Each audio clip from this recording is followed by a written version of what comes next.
times 14.3 is also 14.1, right?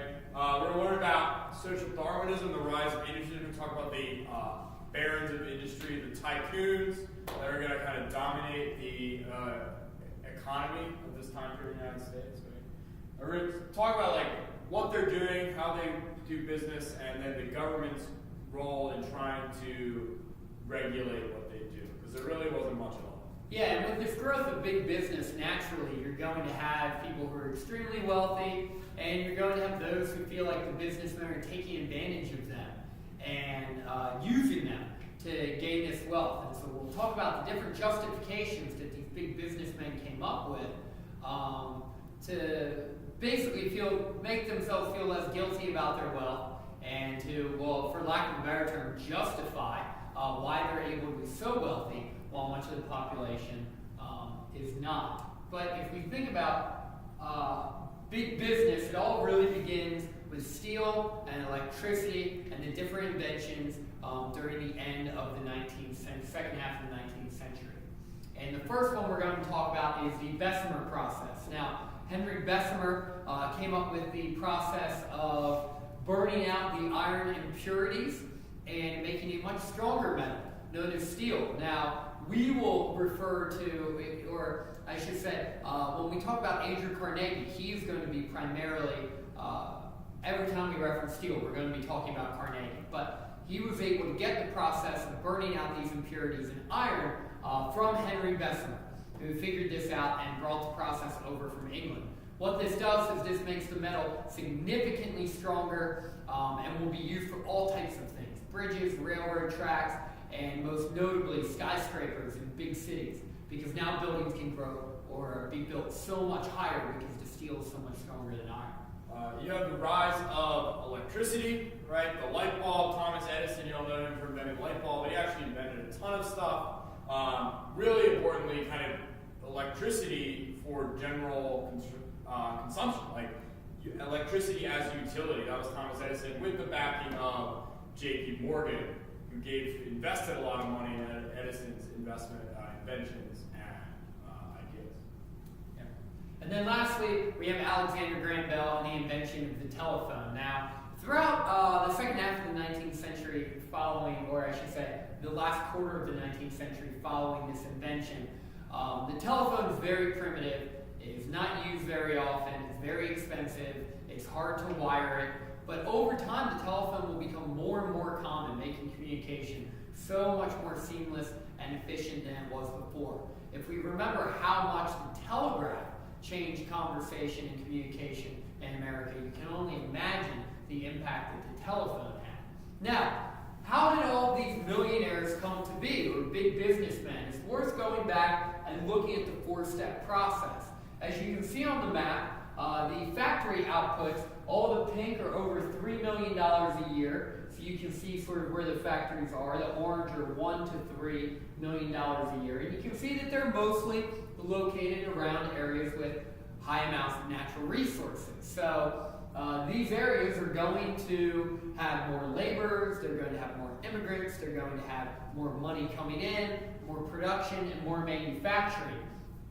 And this growth of the millionaire class began all the way back in the Civil War, and the profiteering that we talked about, taking advantage of the government and charging contracts for things that sometimes weren't really worth what the government was paying. And then the millionaires began to capitalize on this mechanization and industrialization, transcontinental railroads. As we've talked about, there's a huge amount of raw resources or raw materials in the United States of America, and then you have immigrants coming in and give cheap labor. Yeah, like people in Europe talked about the United States in the 1880s, like the way we talk about China and India today. It was a developing market. They saw it as a really good investment. So there's lots of money pouring in from across the Atlantic in the United States. Yeah, not only are Europeans coming over as immigrants to work in these factories, but then other European businesses are actually investing in them to allow them to grow. And more inventions like the ones we just talked about lead to more industrialization, which leads to more inventions, more industrialization, so on and so forth. And it's a continuous cycle. And what this does is this allows these tycoons to rise up and become extremely wealthy during this time. Of course. All right, the first one we're going to talk about is Andrew Carnegie, or Carnegie, however you want to say it. Carnegie. It's Carnegie. No one's going to.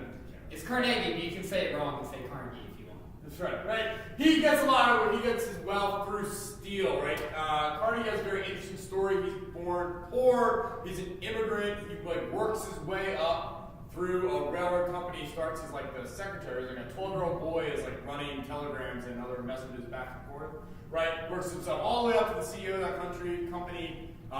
He uses vertical integration, right? So vertical integration is controlling the entire process of the steel, right? So that means he owns the iron mines, the railroads that take the iron to his plants, the plants, and he distributes it, right? So he owns all of the steel from getting it out of the ground to selling it, right? So he has control of the entire process of steel manufacturing. And this is really important real quick because this cuts out the middleman. So you might think, well, why wouldn't he do that? Well, a lot of companies don't have the money to own every step in the process. So they have to hire other companies to ship the iron ore to the factory, or they have to lease machines to dig the iron ore out. Well, with Carnegie owning all of it, he wasn't paying the middlemen anything. Therefore, he could actually sell his steel for significantly cheaper than his competitors could. Which allowed him to take on horizontal consolidation, right? So these two kind of systems for business, right? Horizontal consolidation is taking out your competitors and buying out. So Carnegie started buying out all the other steel companies, basically building a monopoly on steel production in the United States. Yeah, and he's able to do that because of his vertical integration. Because he can sell his steel for cheaper, he can undercut his competition, and at times sometimes undercut them so much that he's taking a temporary loss just to drive them out of business so he can have their customers in the long run. But eventually, Carnegie sells his company to JP Morgan, who we'll talk about more in just a moment, for $400 million, making him the wealthiest man in America at that time. And he's still seen as one of the most successful businessmen, if not the most successful American businessman ever. Adjusted for inflation, that's in the $1 billion-ish range. Yeah. Right? Oh, yeah. So yeah, this has sure. been the biggest company in the world. That's like somebody buying Apple. Yeah. Right? That would be the equivalent, or someone buying Google. Yeah. He eventually ends up giving all of his money through his idea of the gospel of wealth. Yeah. So he becomes a philanthropist. A philanthropist is someone who gives their money away to a good cause for society. By the end of his career, after he sold U.S. Steel, or Carnegie Steel, which then became U.S. Steel when J.P. Morgan bought it. After he sold it to J.P. Morgan, he decided to start giving his money away. And what he'll actually do is he'll justify his wealth, saying that he basically earned it all in gospel of wealth, and then appeal to other wealthy entrepreneurs and businessmen to give away their money for good. And so he believed it was his money and his money to give away.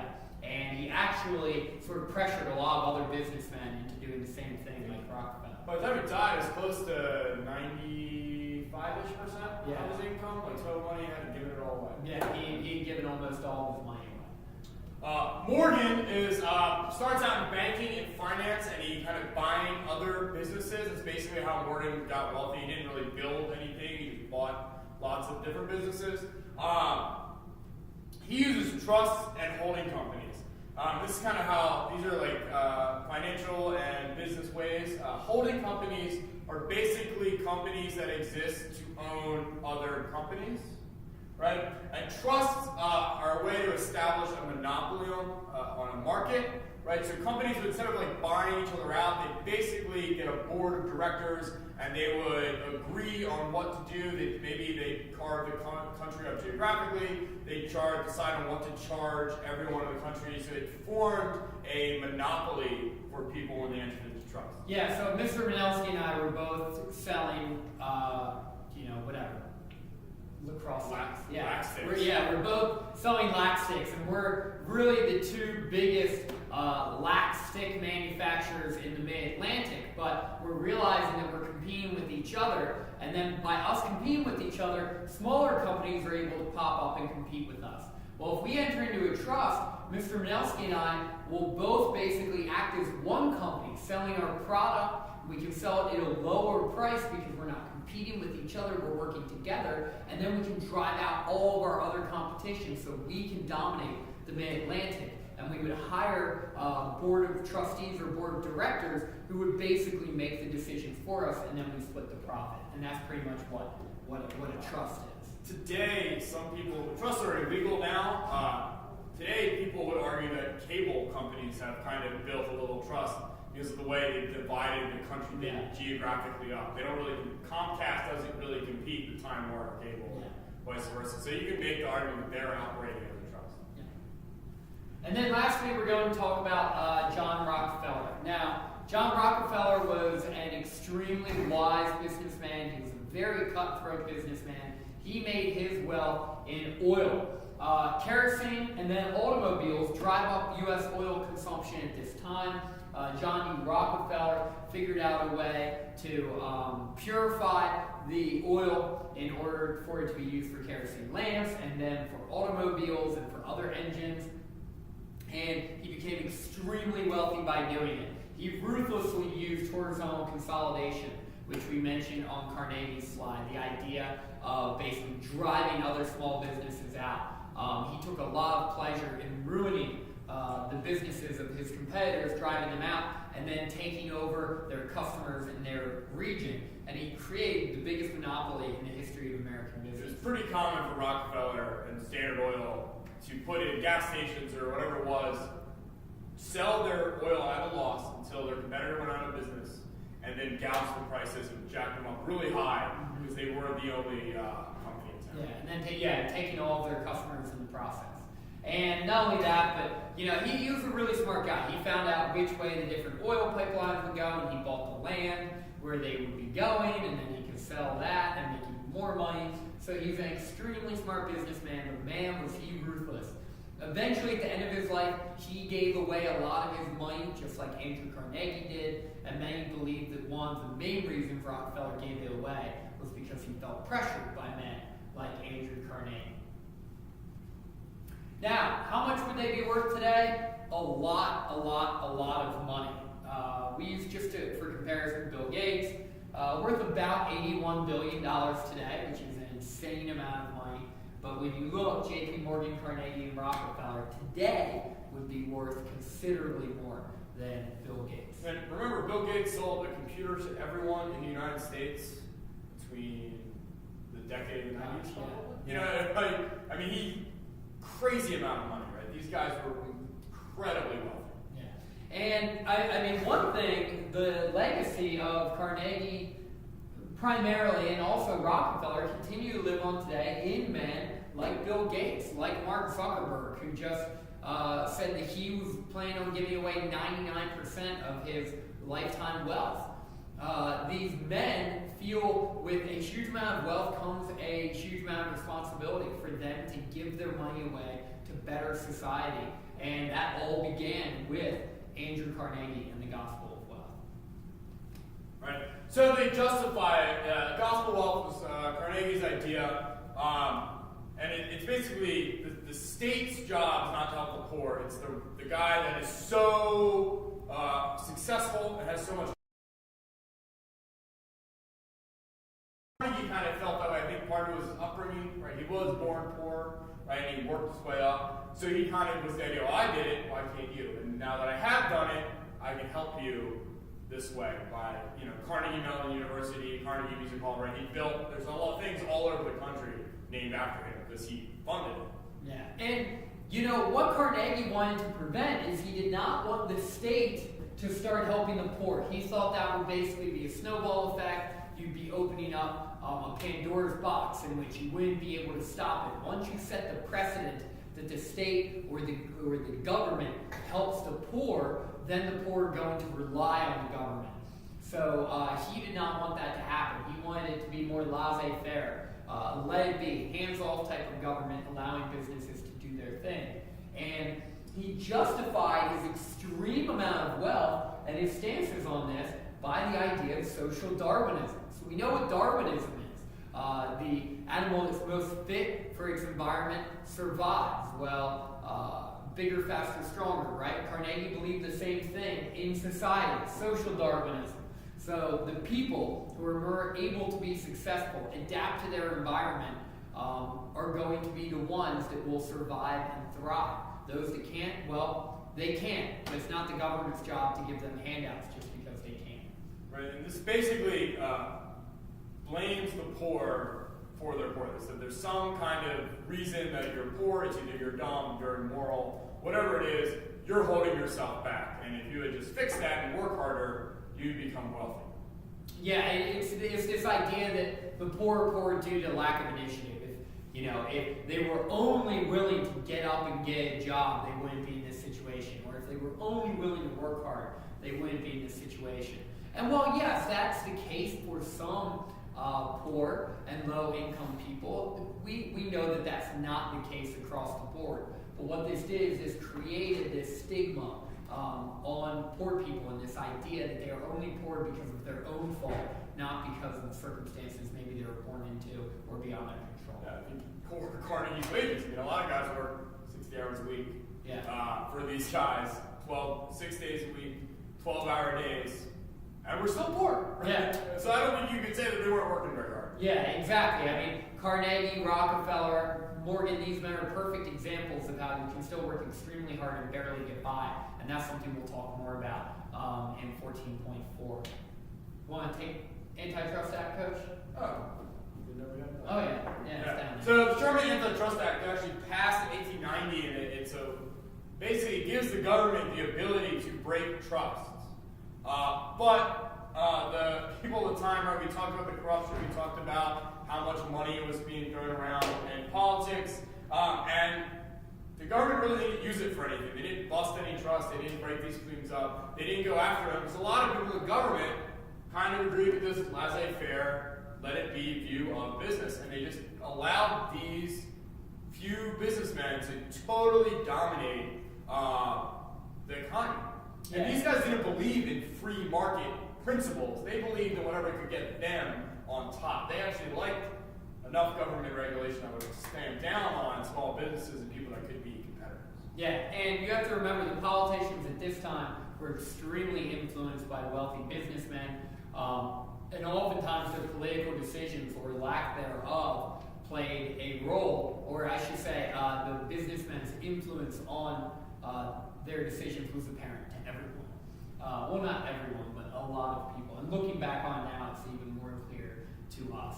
So we've talked a lot about industry, and if you think about that map on, I think it's the second slide we showed, those red and orange states were all pretty much in the east, the northeast, the Midwest. You notice not a lot of them are down in the south. So the states with a lot of manufacturing are not in the south. In 1900, there's actually less manufacturing in the South than before the Civil War. And the South acts primarily as a source of raw materials, sending raw materials up to the North, in which the North will create finished goods and sell them back to the South. It reminds us a lot of a colonial system, which is what some Southerners prior to the Civil War were afraid of happening. And it looks like that's sort of what's happening here at this time. And of course, cheap labor brings rural white Southerners to mill towns, traps them there, and then they're stuck in a similar cycle of debt than as the sharecropper.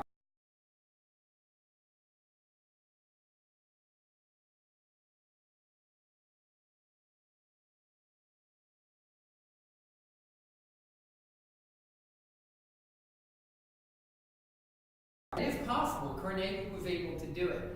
Rockefeller was able to do it, but it was extremely difficult to do, and they were very, very few and far. Those that could do it were very few and far between. And that's it. If you have any questions, feel free to ask your history teacher.